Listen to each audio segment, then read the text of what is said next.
Rieka faced the magical barrier at the edge of conviction territory.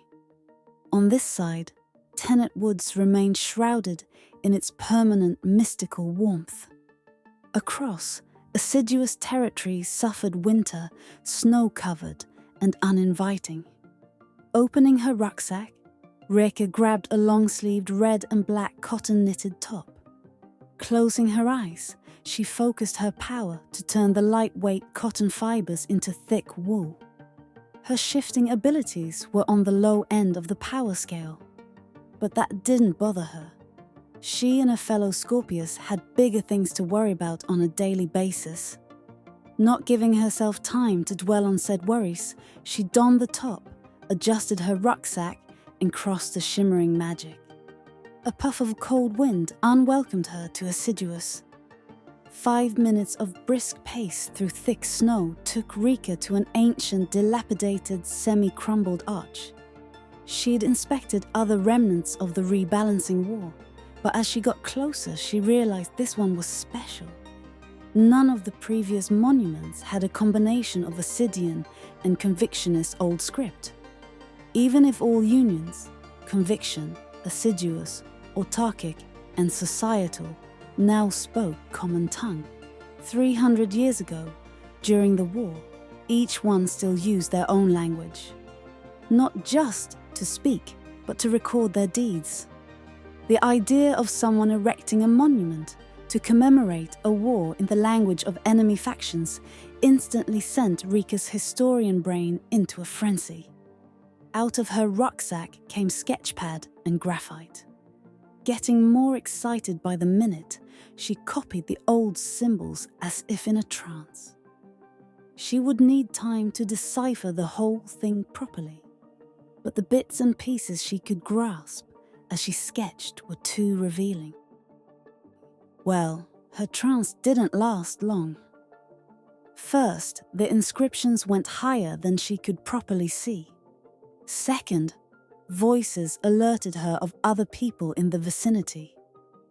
With no place to hide between this arch and the security of the magical barrier, she opted for crouching with the arch blocking her from view of the newcomers. Rieka took a peek. Their uniform styles confirmed them as border patrollers. Thankfully, they were only 2. The woman sported a Virgo glyph on her chest and the amber tones of her sign on her fur cloak. Green shades on the man's cloak told Rieka he was a Taurus before even glimpsing the glyph on his broad chest. Both appealing in their own distinctive way. Apparently, Assiduous didn't put a member of each of its 3 zodiac signs on patrol like Conviction. It was just Rieka's luck to find patrollers the day she'd basically hit the historical artifacts jackpot. As the man and woman got closer, she realized she'd left her rucksack where he'd been sketching. You keep things on you, so you don't leave anything behind if you have to run. Scorpius didn't roll their eyes, but her cancer dad's admonishing words had surfaced at the wrong time and weren't exactly helping the situation at hand. She balled her body more, against the cold and the possibility of discovery, pressing her lips together in silent prayer to the constellations. What's that? The Taurus man's voice had an alarm tinge to it. Fuck. Probably a rock. The Virgo sounded unconcerned. A rock would be covered in snow, don't you think? After a long-suffering sigh, the woman hissed. You're just saying that because it's my turn to check shit, don't you? What? Are you afraid some convictionist's gonna jump at you from that pile of ancient scratches? I'm not afraid of no convictionist, the Virgo patroller growled, sounding insulted. Uh-huh. It's gonna be a Scorpius, and he's gonna scare you with his stony demeanor and sour face. Was the Taurus clairvoyant or something? Moments like this were the ones when Rieka wished the signs had access to other colors than their own. Her power could transmute materials, but colors were a different set of skills. You're so stupid. This time the woman's tone was amused, almost flirty. Yes. Rieka hoped those two flirted their way away from her. Another silent prayer to the constellations. Nevertheless, the snow crunched closer and closer. She couldn't let these Assidians keep her rucksack.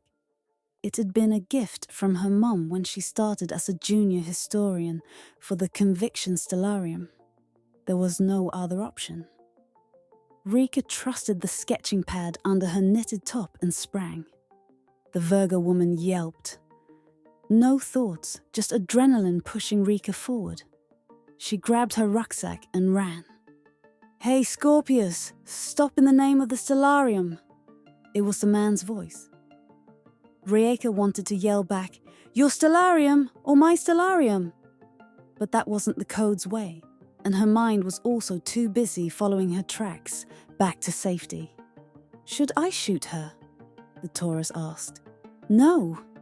If she's unconscious or dead, we're gonna have to drag her all the way back. Let's just grab her." The previous 5 minutes of trudging turned into 2 of frantic escape. But Rieka made it and crossed the barrier. When she turned around, the Virgo woman was facing her. "Got you," she said. "Did you just enter the murder forest?" the Taurus patroller asked, visibly confused because he couldn't see his companion after she breached the Tenet Woods limit. Rieka decided to break the Scorpio code for a second and arch an eyebrow with a smirk.